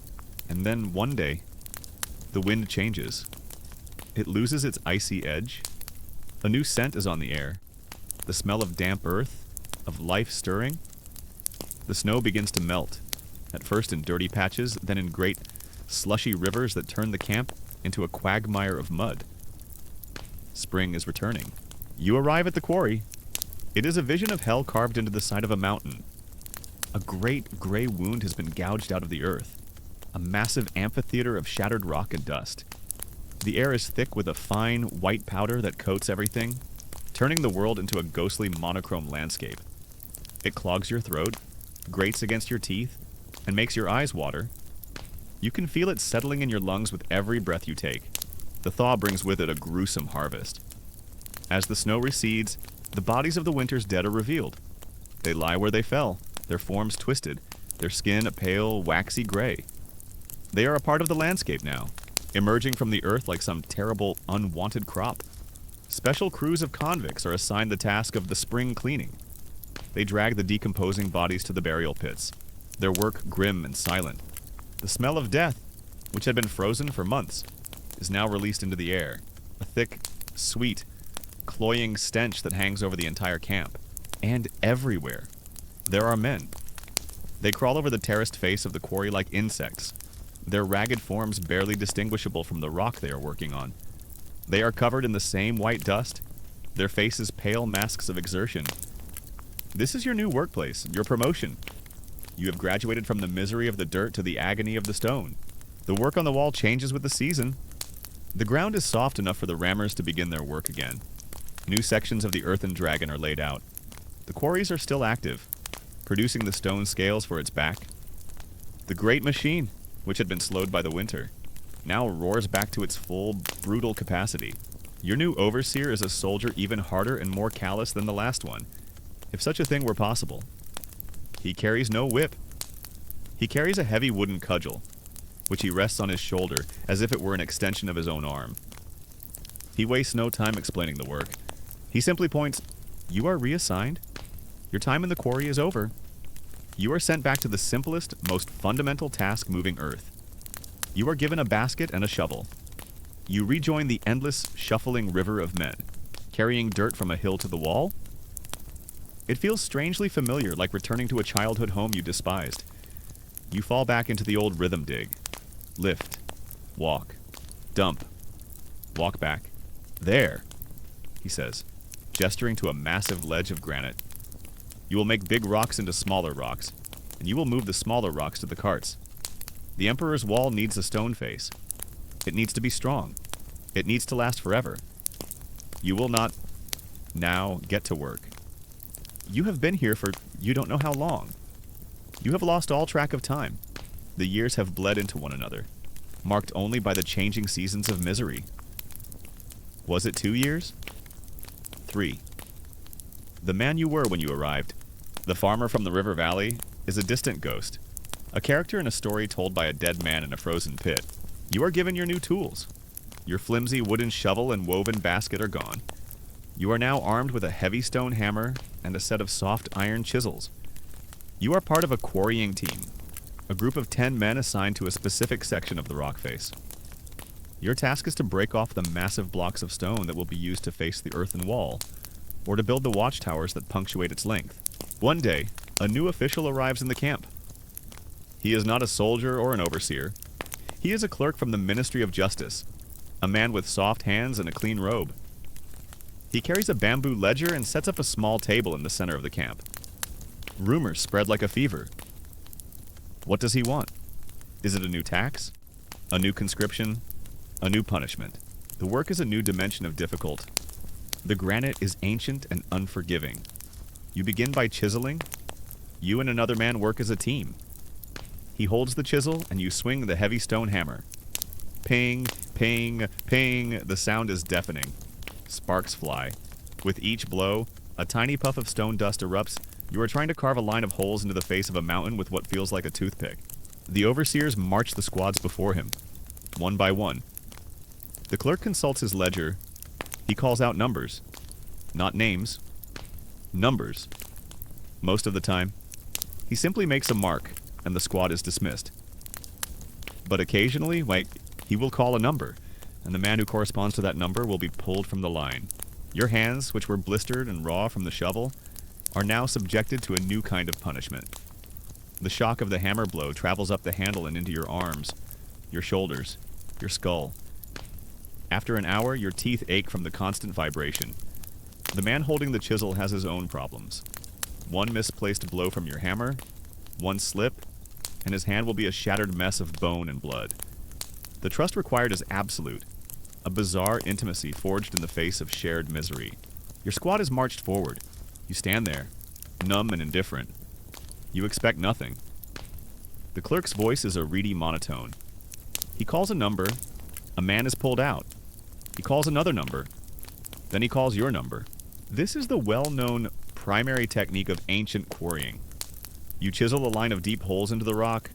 Then you hammer dry wooden wedges into the holes. Once the wedges are set, another team comes along with buckets of water. They pour the water over the wedges, and then you wait. This is the quiet, patient part of the magic. The dry wood soaks up the water and begins to swell, and the slow, inexorable pressure of the swelling wood exerts a force more powerful than any hammer. After hours, or sometimes days, you will hear a deep, groaning sound from within the rock, followed by a sharp crack that echoes through the quarry like a gunshot. A massive slab of stone, weighing many tons, will split away from the mountain face. You do not react at first. The sound is meaningless. A guard shoves you. "Step forward," he barks. It is a moment of terrifying triumph. But the danger is immense. Sometimes the rock splits cleanly. Other times, it shatters, sending deadly shards of stone flying through the air like shrapnel. You see a man not far from you cry out and fall. Clutching his face, a stream of blood pouring through his fingers. A flying splinter has taken his eye. No one stops to help him. He is dragged away. Another piece of broken equipment. You learn to turn your face away when you hear the groan of the rock. A small, futile gesture of self-preservation. You stumble out of the line. You stand before the clerk's table. He looks at you, his eyes holding no interest. He is looking at a number on a page. "Number 734, he says. "Conscription term served. Once a block is freed, the second part of your job begins making big rocks into smaller rocks. The massive slab must be broken down into manageable blocks, stones that can be used for construction. You use the same technique on a smaller scale, more chisels, more wedges, more hammering. It is brutal, repetitive, and mind-numbingly slow. He makes a mark in his ledger. He pushes a small wooden token across the table towards you. This is your travel pass. It will allow you passage on the Emperor's roads. You will be given 1 day's ration. You are dismissed. Do not be found here after sunrise tomorrow. The dust is the worst part. It is a constant, suffocating presence. You cough up thick, gray phlegm. Your lungs feel heavy, as if they are slowly turning to stone themselves. You don't know it, of course, but you and every man here are slowly dying of silicosis, your lungs being shredded by the microscopic razors of the stone dust. It's a death that will take longer than a whip or a rockfall, but it is just as certain. You stare at him. The words do not make sense. Dismissed, served. It is a language you no longer understand. You look at the wooden token, it is real. You look at the other men who have been pulled from the line. There are about 20 of them. They all have the same stunned, uncomprehending look on their faces. And then comes the hauling. The smaller blocks are still immensely heavy, often weighing several hundred pounds each. These must be moved from the quarry face to the waiting ox carts that will drag them to the wall itself. And this is where you learn the true meaning of hopelessness. You are being released. You see no advanced machinery. There are no cranes, no block and tackle systems. There is only rope, logs, and human muscle. This is a topic of ongoing debate for historians. To what extent did the Qin builders utilize labor-saving devices? While later dynasties, like the Han, had more sophisticated engineering, evidence for complex machinery in the Qin era is scarce. The prevailing theory is that the first emperor had a much simpler machine at his disposal, a virtually limitless supply of disposable human beings. Why invent a crane when you can throw 1,000 men at a problem? It is not an act of mercy. It is a bureaucratic transaction. Your term of service, as dictated by the law, is over. You are a broken tool, no longer efficient. Your body is wasted, your spirit is dead. You are more valuable to the state as a ghost who might make it home. A walking testament to the fact that it is possible to survive the wall than you are as another corpse to be disposed of. Your release is a piece of propaganda. It is a way to quell the rumors, to maintain the fiction that this is civic duty, not a death sentence. Your team is assigned to move a single large block of granite. It sits there, inert and immense. It seems impossible that it can be moved. But the overseer is watching. You and your team, 10 men, surround the rock. You have thick ropes and a pile of logs to use as rollers. This is a point that historians find deeply ironic. The famously brutal Qin legalist system had, on paper, specific terms for labor conscription. The system was not designed to be a life sentence, but the conditions were so horrific, the attrition rate so high, that the distinction was purely academic. For the vast majority of men, their term ended not with a wooden token, but with a shallow grave. You are not a survivor. You are a statistical anomaly. The first step is to get the ropes around the stone. Then, you must somehow lever it up enough to slide the first log roller underneath. You use your iron chisels as crude levers. You strain, your muscles screaming, your feet slipping on the dusty ground. The rock does not budge. It feels like you are trying to move the earth itself. You are given your final ration 2 millet cakes and a full gourd of water. It is the most generous meal you have received since you arrived. You are herded into a separate enclosure with the other released men. You will spend your last night here, separated from the main camp, before being sent away in the morning. The overseer strolls over, his cudgel swinging gently. It seems the Emperor's rock is heavier than the Emperor's whip, he says, his voice dangerously soft. Perhaps we should test that theory. You sit on the ground, the wooden token clutched in your hand. You look at the other men. They are skeletons, just like you. Their faces are haunted, their eyes empty. There is no joy in their release. There is no celebration. There is only a profound, exhausted silence. What does it mean to be free when you have nothing to go back to your village, your home, your family? Are they even still there? Or have they been swallowed up by famine, by sickness, by some other decree from the Emperor to be released is not to be saved? It is to be cast adrift in a world you no longer know. The threat works. Fueled by a fresh wave of terror, you and your team give one last desperate heave. With a groan of protest, the rock lifts, just an inch, but it is enough. A man quickly shoves a log under the edge. The first step is complete. It has taken an hour. The next morning, a guard opens the gate. He does not speak. He simply gestures with his spear. South. Now you must pull. You all grab the ropes. The overseer gives a signal. Pull! He roars. You begin to walk. You do not look back. You just put one foot in front of the other. You walk for an hour, your feet carrying you away from the sounds and smells of the camp. When you finally crest a hill, you stop. And you look back. You lean into the rope, the coarse fibers digging into your hands. Every muscle in your body strains.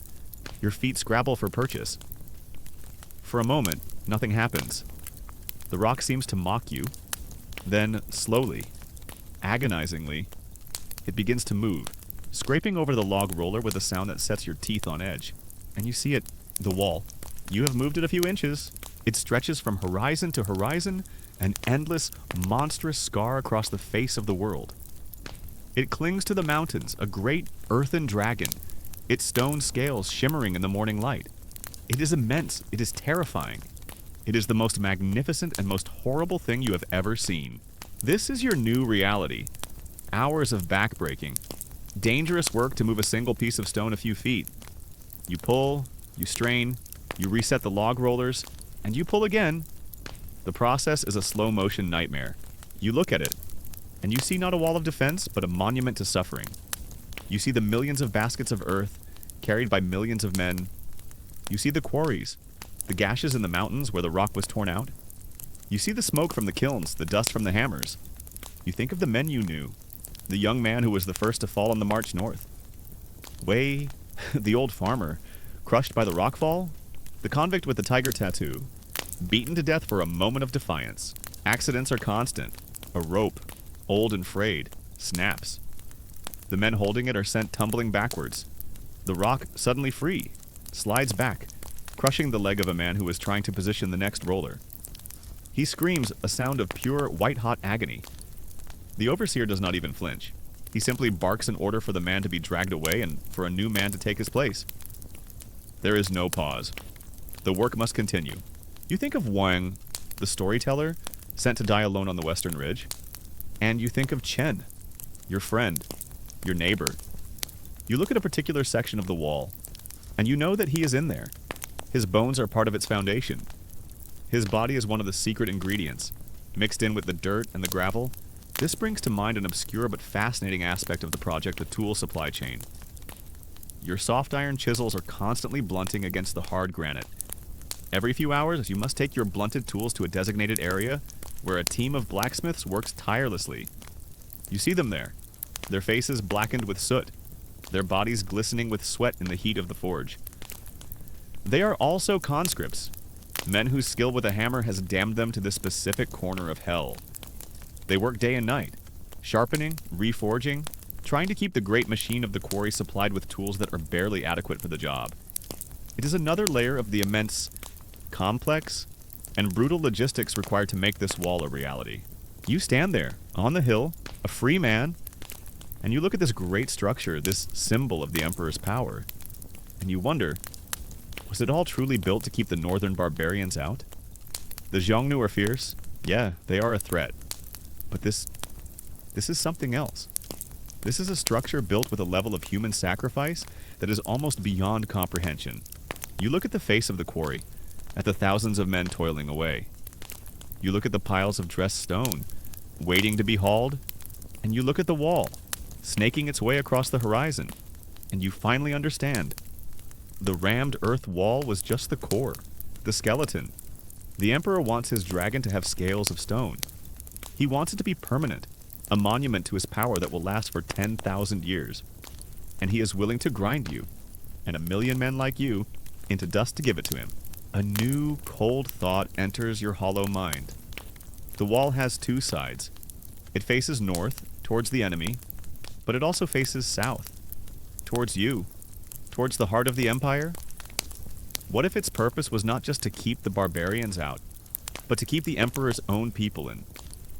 What if it was a cage, a vast open-air prison with the Emperor as the jailer, a project so immense, so all-consuming, that it could occupy the hands and break the spirits of millions, leaving no one with the energy or the will to question, to dissent, to rebel. It was a war against an external enemy. Yes, but perhaps it was also a war against the very idea of freedom within the Empire itself. At the end of the day, the horn blows. Your body is a symphony of new and interesting pains. You have aches and muscles you didn't even know you had. Your hands are shredded. Your lungs are full of dust. You and your team have managed to move your single block of stone about 50 yards. It now sits with 1,000 others, ready for transport. It is a pathetically small achievement, purchased at an immense cost. The wind blows. The same cold, abrasive wind. It feels different now. It feels like the breath of the world, cleansing you. You turn your back on the wall, on the longest cemetery in the world, on the monument to your own suffering, and you begin the long walk south. You do not know what you will find. You do not know if you will make it. You have no hope, but you have a direction. And for the first time in years, the choice of which foot to put forward is your own. You shuffle back to your pit house. You are too tired to even speak to Chen. You collapse onto the cold ground. You close your eyes, and you see not the endless line of baskets, but the immovable face of the granite mountain. You have been promoted. You have been given a new and more terrible job. You are no longer moving a mountain one basket at a time. You are now dismantling it, piece by agonizing piece, with your bare hands. The image of the Great Wall, that immense, terrible dragon of earth and stone, begins to soften. Its sharp, brutal lines blur and fade. The cold, northern wind becomes the gentle hum of a fan in your own quiet room. The feeling of the rough, dusty ground beneath your feet is replaced by the comfort of your own bed.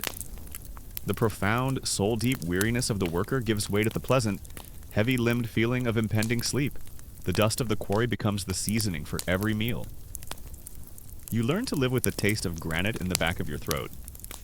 The days in the quarry are a blur of noise, dust, and a pain so profound it becomes a kind of numbness. The nights are a brief, cold respite in a crowded hole in the ground, where the only warmth comes from the feverish bodies of other sick and dying men. The line between living and dying becomes so thin you can barely see it. What is the difference, really, between a man who still swings a hammer and one who has been dragged behind the rocks? The first one is simply taking a little longer to stop moving. The story is over. The suffering has ended. The ghosts of the men who built that monument have been laid to rest for the night. Their pain has faded into the deep, quiet dust of history. All that remains is the silence, the peace, the gentle descent into your own dreams. There are no overseers here, no impossible quotas to meet. There is only the soft darkness, and the promise of a peaceful, restorative rest, a world away from that great and terrible wall. The one thing that punctuates this endless cycle of misery is the food. It is the single most important event of the day, the one moment you are not actively engaged in hard labor.